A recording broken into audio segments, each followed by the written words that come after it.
साथियों, आज जम्मू कश्मीर असेंबली का ऑटम सेशन का आखिरी दिन था और जम्मू कश्मीर के लोगों को बहुत सारी उम्मीदें इस जम्मू कश्मीर असेंबली के सेशन पर थी।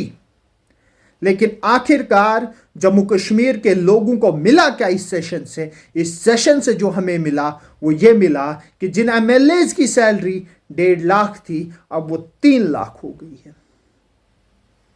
जी हां, जिन एमएलएज की सैलरी 1.5 लाख थी, आज वो सैलरीज 3 लाख हो गई हैं। यही था इस सेशन का मुद्दा मकसद। इस सेशन में सरकार को ना ही ओपोजिशन की पॉलिटिकल पार्टीज को यह ख्याल रहा कि जम्मू कश्मीर के यूथ में जो 5 लाख से ज्यादा डिग्री होल्डर यूथ अनएम्प्लॉयड है, उनके लिए कोई पॉलिसी बनाई जाए। उस पर कोई बात नहीं हुई।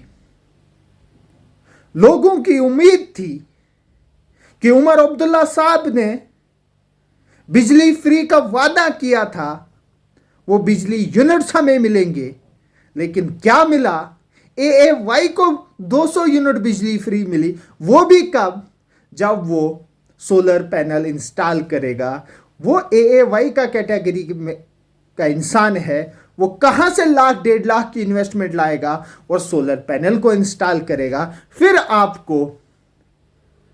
आप उस बंदे को, उस इंडिविजुअल को, उस हाउस होल्ड को 200 यूनिट बिजली फ्री दोगे?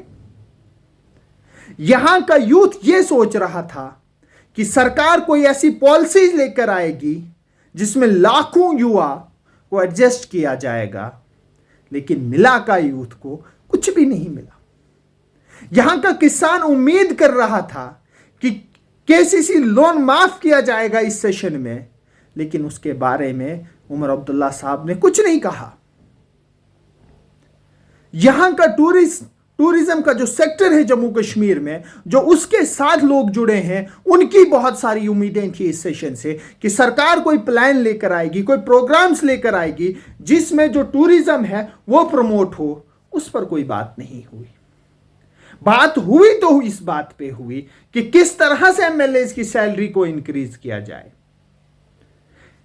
एमएलएज की सैलरी इंक्रीज करने की पावर इनके पास है, लेकिन जो आम जनमानस है, जो आम लोग हैं, उनकी प्रॉब्लम का इजाला करने के लिए इनके पास कोई पावर नहीं है। यह तो हिपोक्रेसी है। जब आपको अपनी सैलरी 3 लाख बढ़ानी है, आपको अपनी पेंशन्स का ख्याल है।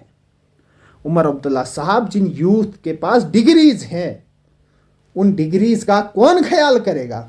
आपने कहा ना उमर साहब, आपकी स्टेटमेंट ऑन रिकॉर्ड है हाउस में कि जब हम रिटायर हो जाएंगे, जब हम चुने नहीं जाएंगे, तब इस पेंशन का पता चलता है कि पेंशन कितनी इंपॉर्टेंट है।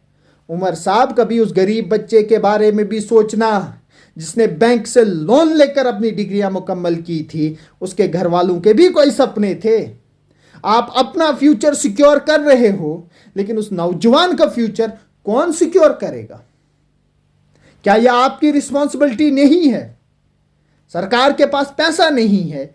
यह कहा जाता है कि सरकार कहां से इतनी एम्प्लॉयमेंट दे, सरकार के पास पैसा नहीं है।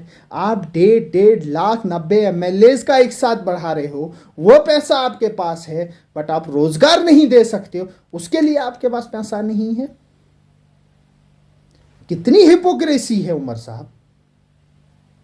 खुदारा, इन लोगों का ख्याल कीजिए जिन लोगों ने आपको चुन के भेजा है। इन लोगों के बारे में सोचिए जिन लोगों ने आपको चुन के भेजा है। इन लोगों के बारे में जरा अल्लाह से डरिए कि अल्लाह के सामने आप क्या जवाब दोगे। जब इन लोगों से आपने वादा किया था कि बिजली हम फ्री करेंगे, आपने वादा किया था राशन हम डबल करेंगे, आपने वादा ये किया था पेंशन हम बढ़ाएंगे, आपने वादा किया था 12 सिलेंडर हम देंगे, आपने वादा किया था 1 लाख नौकरियां हम देंगे। उमर साहब कहां हैं? अब यह बहाना नहीं चलेगा। जो बहाना आप बोल रहे हो कि हमारे पास पावर नहीं है, हमारे पास इख्तियारात नहीं है। उमर साहब, अगर आप अपनी सैलरी 1.5 लाख से 3 लाख कर सकते हो, क्या आप 1.5 लाख और नौजवान को रोजगार नहीं दे सकते? आपके पास पावर है, बट आपके पास जो लैक कर रहा है वो विल पावर है। वो विल पावर जनरेट कीजिए उमर साहब। अब लोगों को धोखा देना बंद कीजिए। आपके क्या ख्याल है कि इस सेशन में आपको क्या मिला, जरूर कमेंट में बताइए। और इस वीडियो को ज्यादा से ज्यादा शेयर कीजिए ताकि ये वीडियो उमर अब्दुल्ला साहब तक पहुंच जाए और उनके जो साथी हैं उन्हों तक पहुंच जाए, ताकि जो नेक्स्ट सेशन हो उसमें जो आपकी हमारी उम्मीदें हैं उस पर डिबेट हो, उस पर डिस्कशन हो सेशन में। शुक्रिया।